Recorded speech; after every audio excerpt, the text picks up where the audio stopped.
guys, welcome back to my channel. Simone here. So today I'm going to be filming a really exciting video, and it is my November TBR, but the difference is I am actually going to do 2 readathons this month, and I've never done a readathon before, so I'm really excited. So I'm going to be doing Non-Fiction November, which I believe is run by Olive from A Book Olive, who's one of my favourite channels to watch. I really love watching her non-fiction recommendations as well. So I will link her channel down below and the Non-Fiction November announcement so that you can go and check that out. But basically I plan on reading only non-fiction books in November, which I'm excited about. I also on Wednesday will have a bonus video, which is going to be my Borrowathon TBR, because I'm planning on doing the Borrowathon this month as well. I think it runs from the 4th to the I'm not going to pretend I can remember. I think it's the 4th to the 11th or 4th to the 12th of November is the Borrowathon. So I will on Wednesday have a video going up of my TBR for that, so do check that one out. But yeah, let's talk about the non-fiction books that I'm planning on reading this month. So the first 3 books that I'm planning on reading are my 3 sign up to the TBR picks of the month. I will link below my sign up to the TBR video that I posted on Friday. It went up, the last video that's gone up on my channel. So do go and check that one out, because that will tell you all the books I've got. But I've picked 3 of the non-fiction books from that list that I'm going to read this month. So the first one I'm going to read is Prison Gate by David Ramsbotham, The Shocking State of Britain's Prisons and the Need for Visionary Change. This is written obviously by David Ramsbotham. He was appointed Chief Inspector of Prisons in 1995, and he did a unannounced inspection of, I think, HM Prison Holloway, and he was disgusted by what he found, and he has then written this book essentially about that and the things that he found out and the things that he witnessed. So I'm really interested in this. I have like a bit of a weird fascination with prisons and kind of the prison system, so I feel like this is going to be a really good one. It's not very long, it's not even 250 pages, so I'm really looking forward to this one.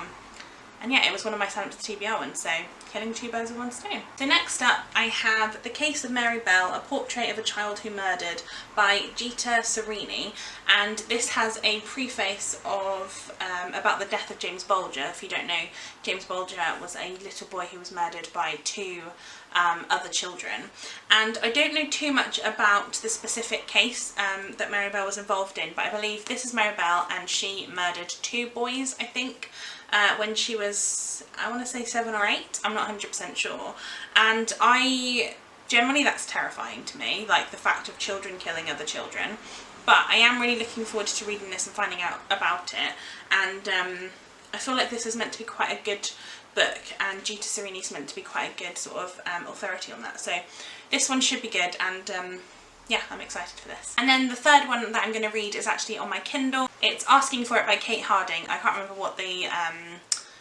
tagline of that one is, but I will have put the picture on the screen for you. I have this on my Kindle. I'm really looking forward to reading this as well. I think it's to do with rape culture and how to kind of stop it and what to do about it. So this sounds really, really interesting. Again, it's a non-fiction that I am fascinated by, and I feel like I don't know much about that sort of subject, so I really want to educate myself a bit more, and non-fiction books are the right way to go to do that. The next book that I want to read is a book that I was sent from NetGalley and from Wild Blue Press, so thank you to them for sending it to me in exchange for a review. But this basically is a book called A Murder in My Hometown by Rebecca Morris. Now I don't know too much about this, but I believe it's about a 17-year-old boy in 1967 who disappeared after a party, and his body was found by 2 young children.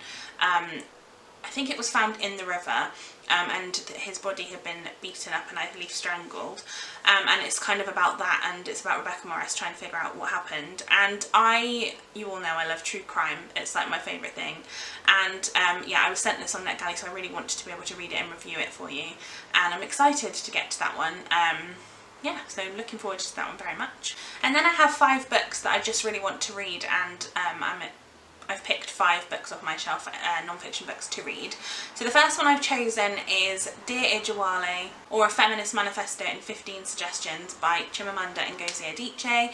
Now, I've heard so many things about Chimamanda Ngozi Adichie's writing, and I've never read a single one of her books, and I really want to kind of rectify that. This one is a really short book. I think she received a letter from one of her friends from when she was a child, asking her how to raise her baby girl as a feminist, and this book is Chimamanda Ngozi Adichie's response to that in letter form.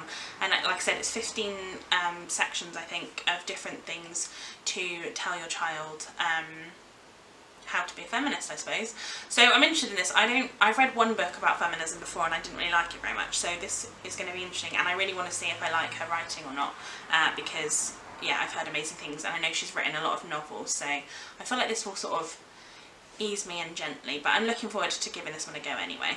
Then up next, as I mentioned earlier, I'm reading The Case of Mary Bell, and there was a foreword to do with James Bulger. So I decided I'm also going to read My James by Ralph Bulger and Rosie Dunn, and this is the story of James Bulger, this little boy here, who was murdered by 2 other boys, and this is the story by his father, and I think it's about what happened and then how he coped with it, and I feel like this is probably going to make me cry because, I mean, it's horrendous what happened to this little boy, but I feel like it's definitely one to read with that other one, and hopefully reading it from the sort of victim side and also reading from the side of the perpetrator, I feel like could be quite an interesting thing to read together. So yeah, I'm interested to read this one, and I've had this on my shelf for ages and I still haven't read it, so hopefully this is one that I will be able to read this month. Next up is a book that I'm actually buddy reading with Becky from Beck's Books, so I will link her channel down below. But basically myself and Becky have done 2 buddy reads in the past. We read Into the Wild by Jon Krakauer and then The Wild Truth by Karen McCandless, which both link together. And we decided that we would like to read more Jon Krakauer books together. And so because it's non-fiction November, we decided this month would be a great month to read another one. And so we have picked Into Thin Air by Jon Krakauer, which is kind of, I think, one of his most famous ones. This is about May 1996, when Jon Krakauer was on one of 3 expeditions near the summit of Mount Everest. Then a storm hit, and by the end of the day 8 people were dead. And I believe it's about what happened, how it happened, and what they did about it afterwards. And like I said, having read Into the Wild by Jon Krakauer, I really like the way that he writes, so hopefully I'll like this one too. And it'll be really good to buddy read this again with Becky because, like I said, I really did enjoy reading Into the Wild with her before, so this will hopefully be another one that we will enjoy and have lots to talk about. So the next one is actually probably one of the ones I'm most excited about, and if you have Netflix, you might know that Orange is the New Black is a TV series that has been on there for quite a while now. I think we're on like 4 or 5 seasons, I can't remember now. I've watched some of them, not all of them, but I do actually really enjoy them, and I've owned this book for forever. This is Orange is the New Black, My Time in a Women's Prison by Piper Kerman. So this is what the TV series is based on, and I've had the book for ages, and normally I would read the book before I watched the TV show, but I'd already started watching the TV series. But I've had this book for about 3 years now and I still haven't read it, so hopefully I will. So like I said, obviously this is about Piper Kerman, who comes from a kind of really loving family. When she was a bit younger, she was a bit more rebellious, and she ended up in a women's prison because of that, because she got mixed up with some drug runners and ended up taking a suitcase of drugs to Europe. But she becomes an inmate at this prison, and it's about her time there and the people that she meets, and I'm really interested to see how much of this is what the story is about in the TV series and how much of it is completely made up. So I'm really looking forward to this. I think that it will be a good one, and hopefully it will give me the kicks to finish watching the TV series as well, because like I said, I think I'm halfway through season 2 and there's like 4 or 5 now, so I really need to get to that. Then the last one that I have pre-picked is Beautiful by Katie Piper, which is about Katie Piper, who has recently been on Strictly, and so that's one of the reasons why I really want to pick this up now. But I have owned this book for quite some time. But this basically was about when Katie Piper was 24, she met a man on Facebook, and then after a while I'm not sure exactly what happened between them, but she was held captive and raped by her boyfriend, and then after that he paid a man to throw acid in her face, and she has now had to go through multiple operations and all sorts of things because basically her face melted essentially, and she's ended up with a lot of scarring and lots of other things that she's had to deal with. And she's a very inspirational person. I think she's very interesting. I've heard her talk quite a few times and I've watched the documentary, but I haven't ever read her words specifically from the book, so I'm really looking forward to reading this, and then it'll be another one from my TBR that I will have read as well. But yeah, really looking forward to this one because I think Katie is an incredible lady. So I also never mentioned earlier when I said I was going to do the Borrow-a-thon TBR on Wednesday. That will be coming out then, but all of those books are going to be non-fiction as well. I've decided to use Non-Fiction November to give me the inspiration to do a week-long readathon solely with non-fiction books. But as always, the last book on my TBR that I'm going to talk about today is going to be my random selection. But what I've decided to do is when I go on Goodreads and click random, I am going to scroll through and get the first non-fiction one because I do want to read all non-fiction this month. So I'm going to do that now. So I have my computer next to me and I've gone on to random, so I will wait for it to load and then we will see what I will be reading this month. So I'm actually really excited to read this one. This one is The Killer of Little Shepherds, The Case of the French Ripper and the Birth of Forensic Science by Douglas Starr. So I will just read the inside here. It says, the chilling untold story of one of the first recorded serial killers and the men that proved his guilt.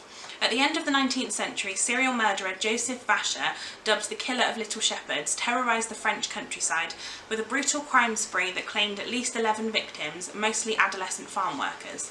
The case captured the public's imagination like no other. Newspapers whipped the story up into a frenzy, vigilante mobs were formed, and innocent people accused. Vacher, a wandering vagrant and one-time soldier, was finally tracked down by prosecutor Émile Fouquet, and the case assigned to Dr. Alessandre Lacassagne, the era's most brilliant criminologist. The two men typified the Belle Epoque, a period of fervent scientific change and revolutionary thinking. With high drama and stunning detail, Douglas Starr recounts Vacher's infamous crimes and interweaves the story of how Lacassagne and his colleagues developed forensic science as we know it, pioneering techniques that would form the cornerstone of the case against the killer. So I'm really interested in this one. I don't actually know anything about the French Ripper, to be honest with you, but I'm really excited, and I bought this one, I think I bought this one on Amazon randomly because I saw it on there, so yeah, I'm interested in finding out a bit more. It's definitely a good one to add to my list of books to read this month, and I'm really excited for Non-Fiction November. So there you have it, guys. That is the books that I'm planning on reading in November. Obviously this isn't all of them. I will also, like I said, have another video up on Wednesday, so go and check that one out when it comes up, which will be my Borrow-a-thon TBR, and I'm really excited for that one, so do keep an eye out. Give this video a thumbs up and subscribe to my channel if you haven't already, and come back on Monday and Fridays at 5 PM when I upload a new video, and this week Wednesday at 5 PM too. Press the little notification bell if you'd like to get notified every time I upload, and I'll see you in my next video. Bye guys!